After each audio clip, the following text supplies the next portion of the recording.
अस्सलाम वालेकुम नाज़रीन, मेरा नाम अली हैदर है और आपका शुक्रगुजार हूँ कि आपने मेरी ये वीडियो देखने के लिए वक्त निकाला। सिचुएशन बहुत इंटरेस्टिंग हो चुकी हुई है, ऐसी इंटरेस्टिंग हो चुकी है जो बात मैंने आज से कोई 4-5 दिन पहले कही थी, एग्जैक्टली वो हो रहा है। मैंने आपसे कहा था कि तहरीक इंसाफ की नशिस्तें वापस आएंगी। मैंने आपसे कहा था ये जिस तरह का धांधली ज़्यादा इलेक्शन हुआ है ना, ये टिक नहीं पाएगा। छोटी से छोटी अदालत में भी इसको साबित नहीं कर पाएंगे, क्योंकि जल्दबाजी के अंदर प्लान नहीं था ना, कोई अंदाजा ही नहीं था कि तहरीक इंसाफ ये कारकर्दगी दिखाएगी। छोटी से छोटी अदालत के अंदर भी ये टिक नहीं सकता। और यहाँ तो इस्लामाबाद हाई कोर्ट इन्वॉल्व है। इस्लामाबाद की 3 नशिस्तें नाजरीन इलेक्शन की रात तहरीक इंसाफ जीत रही थी। उससे अगले दिन 9 फरवरी को नून लीग के रहनुमा जीत जाते हैं, पीटीआई के बंदे हार जाते हैं। सब ने सवाल उठाया कि ये पॉसिबल कैसे है, इतनी लीड से लोग जीत रहे थे। शुएब शाहीन अंजुम वकील से जीत रहे थे, तारिक फजल चौधरी हार रहे थे, नून लीग का रहनुमा जो है। ये क्या हुआ क्या है दोस्तों? वो जनाब पता चला कि बहुत बड़े पैमाने के ऊपर धांधली हुई है और बहुत बड़े पैमाने पे बेज़ाब्तगी जो है उसकी शिकायत है। आज इस्लामाबाद हाई कोर्ट ने उन तमाम तीनों जीतने वाले जो उम्मीदवारान हैं नून लीग के, उनके नोटिफिकेशन मुअत्तल कर दिए। ये बहुत बड़ी जीत है। तहरीक इंसाफ इस वक्त फूल गई है। वो ऐसे जिसे कहते हैं ना कि उसमें एक नई जान आ गई है। और मैंने आपको पहले कहा था, बहुत सिंपल, बड़ा एक सौखा किस्म का हल है। हल क्या है? आपने फॉर्म 45 देखने हैं, तमाम जमातों के फॉर्म 45 जमा कर लें। 1 घंटे का काम है अल्लाह के करम से, 1 घंटे का फॉर्म 45 जमा करें, उनकी गिनती करें, आप उन पे जो टोटल लिखा हुआ है उसको मिलाएं। अगर वो फॉर्म 47 से मैच करता है तो ठीक है, नहीं करता, जिसमें अक्सरियत में नहीं करता, तो भैया ये यहाँ पे 2 नंबरी की गई है। और एग्जैक्टली यही हुआ। पता चला फॉर्म 45। अब मैं आपको जो तफसीलात बताऊंगा ना इसके, ये बड़ा इंटरेस्टिंग होगा। जो अदालत ने आज इनसे सवालात पूछे हैं, जो अदालत में आज गुफ्तगू हुई है, वो कमाल की गुफ्तगू हुई है दोस्तों। एक मौके पे जस्टिस मियां गुल हसन औरंगजेब ये कहते हैं, इस्लामाबाद हाई कोर्ट के अहम रिमार्क्स, उस अफसर से पूछें जिसने ये नोटिफिकेशन जारी किया, कौन इलेक्शन कमीशन ने बैठकर ये काम कर रहा है। यानी इनकी जो जीत के नोटिफिकेशन जिस तरह निकले हैं, इस पे अदालत हैरान थी। ये कौन लोग हो तुसी? ओए, अदालत ने कह दिया कौन लोग, कित्थों आए हो तुसी? अच्छा, आगे सुनिए ज़रा। मुल्क भर में जो है वो एक दफ़ा फिर से इलेक्शन भी होंगे, मैं आपको ये भी बता दूं। और जनाबे वाला इसका आगाज़ होगा जून 2024 से। थोड़ा सा आपने दिल थाम के बैठने कि ये क्या होने जा रहा है, अचानक से फिर से इलेक्शन होने जा रहे हैं, जून में इलेक्शन होने जा रहे हैं। जी हाँ, एग्जैक्टली होने जा रहे हैं।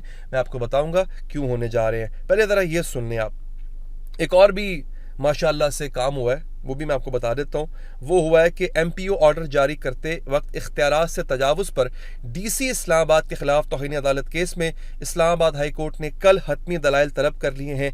कल हतमी दलाइल होंगे, कल फैसला भी दूंगा जस्टिस बाबर सत्तार। जस्टिस बाबर सत्तार ने ये जो इन्होंने एक तमाशा रचाया था ना MPO ऑर्डर के तहत, पता ना आपको, अदालत जमानत देती थी, DC MPO जारी करता था, बंदे को फिर उठा लेते होते थे। MPO क्या कि जनाब ये नक्शे आमा के खदशे में इस बंदे को हम उठा रहे हैं। ये अली मोहम्मद के साथ हुआ, ये शमनाना गुलजार के साथ हुआ, ये बेशुमार PTI के लोगों के साथ हुआ है। अदालत जमानत दे रही है, ये MPO के तहत उठा लेते थे। फिर बाबर सत्तार साहब ने गालिबन नोटिस लिया और DC इस्लामाबाद को तौहीन अदालत का नोटिस जो है वो जारी किया गया था। उसका कल फैसला भी आ जाएगा। ये बहुत बड़ी खबर है दोस्तों। अच्छा, अब मैं आपको बताता हूँ कि आज हुआ क्या, जो इम्पोर्टेंट है नाजरीन। वकील गया जी अदालत में, उसने पूछा, अदालत ने पूछा कि हाँ भाई क्या मसला क्या है। वकील ने जो दलाइल दिए वो सुनिए, फिर जो अदालत ने कहा वो भी सुनिए, लुत्फ आएगा आपको। कहते कानून में वाज़ेह है कि रिटर्निंग अफसर बगैर किसी ताखीर के फॉर्म 47 जारी करेगा, बगैर किसी ताखीर के। इधर फॉर्म 45 जारी हुआ प्रिजाइडिंग अफसर की जानिब से पोलिंग स्टेशन से, उधर रिटर्निंग अफसर फौरी तौर पे फॉर्म 47 जारी करेगा, ताखीर नहीं करेगा। और याद रहे यहाँ पे 4-4 दिन की ताखीर हुई है। अच्छा, आगे आपके पास तमाम 45 कब आए? जस्टिस मियां गुल हसन औरंगजेब ने पूछा।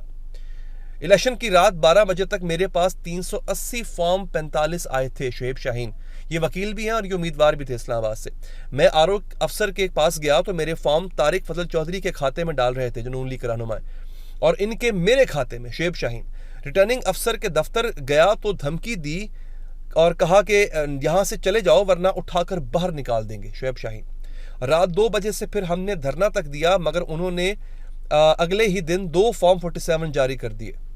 रिटर्निंग अफसर ने 9 फरवरी को दिन 1 बजे फॉर्म 47 जारी कर दिया। शोएब शाहीन, इलेक्शन नताइज के बाद 2 फॉर्म 47 जारी कर दिए गए। 2 कैसे हो सकते हैं? 1 फॉर्म 47 होता है, 2 कैसे हो सकते हैं?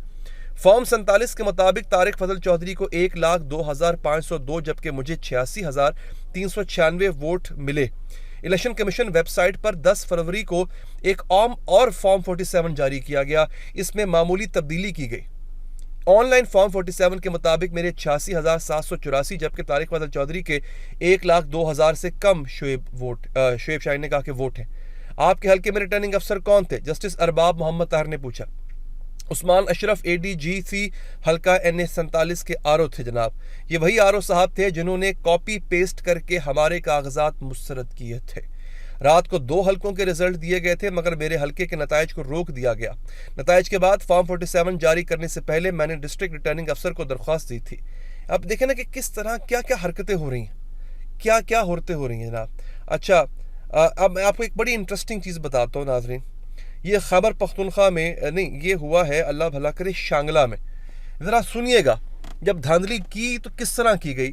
शांगला में लीगी उम्मीदवार अमीर मुकाम की कामयाबी के खिलाफ दरख्वास्त पर समात के दौरान अनोखा इंकशाफ। ये सुनिएगा। वकील PTI उम्मीदवार ने कहा कि खवातीन के एक पोलिंग स्टेशन में वोटिंग ही नहीं हुई, यानी वो पोलिंग बूथ खुला ही नहीं था, वोटिंग वहां पर हुई ही नहीं। खवातीन के इस पोलिंग स्टेशन पर कामयाब उम्मीदवार को 600 वोट कैसे मिल गए? आप सोचे ना यार, धांधली का भी कोई सर पैर होता है। एक जगह जहां पे पोलिंग ही नहीं हुई, पोलिंग बंद रही, वो पोलिंग बूथ बंद था, वहां पर भी 600 वोट डल गए। सूबाई असम्बली के उम्मीदवार को कोई वोट नहीं मिला जबकि NA उम्मीदवार को 600 वोट मिल गए। मजे की बात है, सूबाई असम्बली का उम्मीदवार जो है, 2 पर्चियां मिलती है ना वोटर को, एक हरी और एक सफेद, एक कौमी असम्बली की और एक सूबाई असम्बली की। उसने दोनों पर्चियां डालनी होती हैं। अब जो कौमी असम्बली का उम्मीदवार था उसको तो मिल गई पर्चियां, उसके वोट डल गए 600, तो सूबाई असम्बली वाले को क्यों नहीं मिले भाई? सवाल है ना। इस तरह की चीजें हुई हैं। अब आप मुझे बताएं, तहरीक इंसाफ जो कह रही है कि हम अपनी हुकूमत फॉर्म कर लेंगे, मेरी अभी एक बात हो रही थी मेहरबानो कुरैशी साहिबा से, तहरीक इंसाफ के रहनुमा है और कुरैशी शाह महमूद कुरैशी साहब की साहबजादी हैं। उनसे मैंने पूछा, मैंने कहा बंदे तो आपके पास पूरे हैं नहीं, गो कि आप सिंगल लार्जेस्ट पार्टी है, बंदे नहीं है आपके पास, क्या करेंगे? उन्होंने कहा आपने देखा ना, आज 3 लोग जो है उनके नोटिफिकेशन मुअत्तल हुए हैं नून लीगियों के। मैंने कहा जी हुए हैं। उन्होंने कहा आप देखते जाए, ये जिस तरह धांधली की है ना, कम से कम 50 से 60 या 70 सीटें वापस आएंगी हमारे पास। आज ये भले हुकूमत बना लें लेकिन ये हुकूमत गिरेगी, वो बड़े कॉन्फिडेंट है। और मैंने आपसे कहा था कि जून 2024 में इंतखाबात होने जा रहे हैं, बिल्कुल होने जा रहे हैं। ये मैं आपको खबर इसकी दे देता हूँ, उसकी तफसीलात मेरे पास हैं कि जनाबे वाला मुल्क भर में इलेक्शन होंगे और जून के आगाज़ में इसका जो है वो आगाज़ होगा। ये है बल्दियाती इंतखाबात। पंजाब भर के तमाम अज़ला में मरहलावार इंतखाबात होंगे।